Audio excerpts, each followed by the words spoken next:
¿Y para qué me va a servir el concepto de continuidad en un punto y saber cuándo una función es continua? Pues para este tema en concreto me va a servir para calcular límites.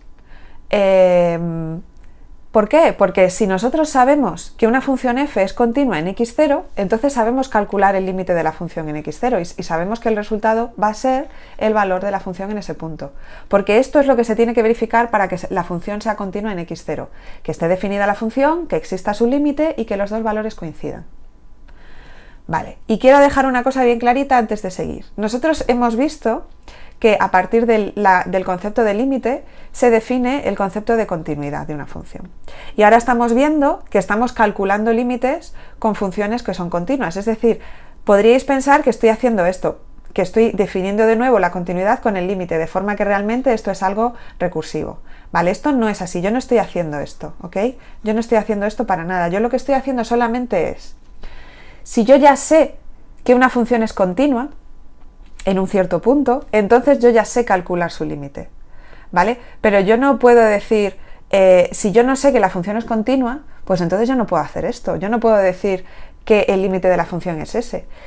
¿Qué funciones sé yo que son continuas? Las funciones elementales, hemos visto todos los intervalos de continuidad de las funciones elementales. Bueno, de las funciones elementales que hemos visto, porque hay más.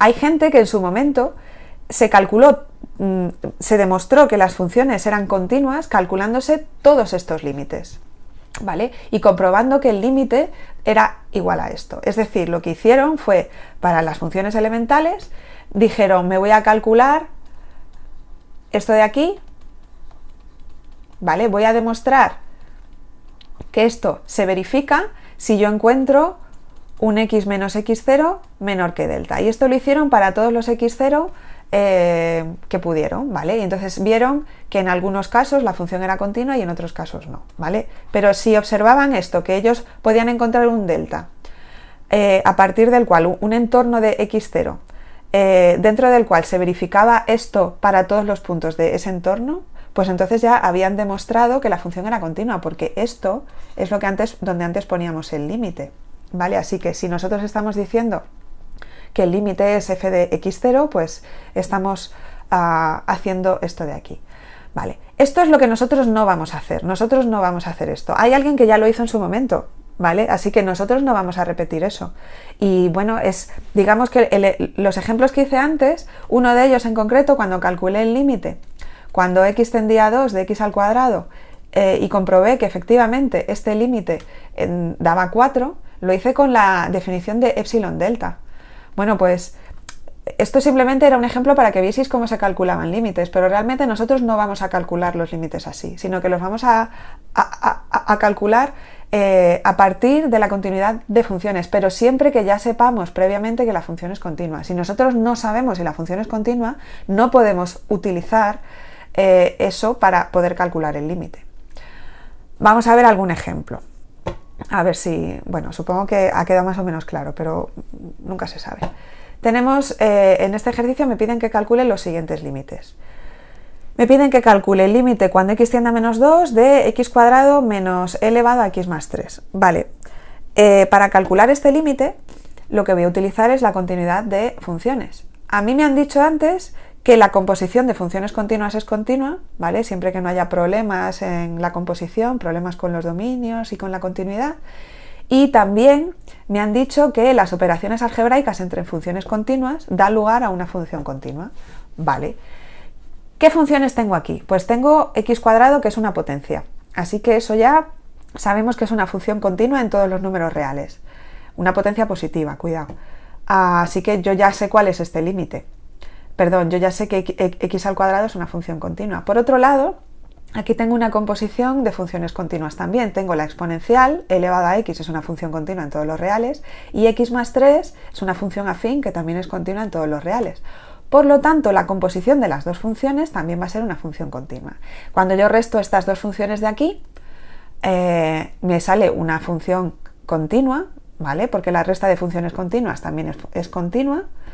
En el punto, en todos los puntos en los que las dos sean funciones continuas, por lo tanto, el límite en cualquier punto va a ser igual al valor de la función en este punto, porque es que esto además sucede para todo R. Así que en este caso lo que tendré es que el límite cuando x tiende a menos 2 coincide con el valor de la función en este punto, que es pues menos 2 al cuadrado menos e elevado a menos 2 más 3. Y esto es, cuando sustituyo, esto es 4 menos e elevado a 1, menos e, 4 menos e. Y este es el límite, ¿vale? Y esto es así porque x cuadrado menos e elevado a x más 3 es composición de funciones continuas, ¿vale? Es continua en todos los números reales y en particular en x igual a menos 2. Siguiente ejemplo. Me dicen que calcule el límite cuando x tiende a 0 del logaritmo neperiano de x cuadrado más 1. Vale. Aquí la verdad es que he calculado previamente, digamos, todo el intervalo de continuidad, que son todos los números reales, y luego he dicho que x igual a menos 2 está en dicho intervalo y por lo tanto también es continua en ese punto. Pero sin embargo podríamos hacerlo al revés, podríamos decir, en x igual a 0, ¿qué sucede con la función de dentro? X cuadrado más 1 es un polinomio. El polinomio no son más que operaciones algebraicas de funciones continuas, con lo cual todos los polinomios van a ser funciones continuas, ¿vale? Así que tenemos que x cuadrado más 1 es continuo en R, ¿vale? Para cualquier número real. Y ahora, en x igual a 0, ¿esto cuánto vale? Pues en x igual a 0, si esto es f de x, pues f de 0 va a ser igual a 1. Y el logaritmo neperiano de x es continuo en x igual a 1. Pues sí, en x igual a 1 el logaritmo neperiano es una función continua. Por lo tanto, tenemos que en x igual a 0, esta función de aquí va a ser continua. ¿Y cuánto da este límite, por tanto? Pues si yo sé que esto es una función continua, el límite tiene que ser el valor de la función en x igual a 0, que es 0, logaritmo neperiano de 1, que es 0. ¿Vale? ¿Por qué? Pues porque esto de aquí, porque el logaritmo neperiano de x en x igual a 1 es continuo, y porque x cuadrado más 1 es continua en R, en particular en x igual a 0. ¿Ok? Siguiente ejemplo. Límite cuando x tiende a 2 de x más raíz cuadrada de 1 menos x cuadrado. Bueno, pues vamos a ver, tenemos, en x igual a 2 ¿tenemos algún problema? Vamos a ver, aquí hay una raíz cuadrada, así que ya pueden generarse problemas. X no va a dar problemas nunca. La raíz cuadrada, pues a ver, tenemos que 1 menos x cuadrado, cuando x es igual a 2, esto es la raíz de 1 menos 4 menos 3. La raíz de menos 3 no existe. Así que, como no existe la función en x igual a 2, como no existe esta raíz cuadrada, pues tampoco existe x más esta raíz cuadrada, ¿vale? Esta función realmente no está definida en x igual a 2. Así que realmente este límite no existe porque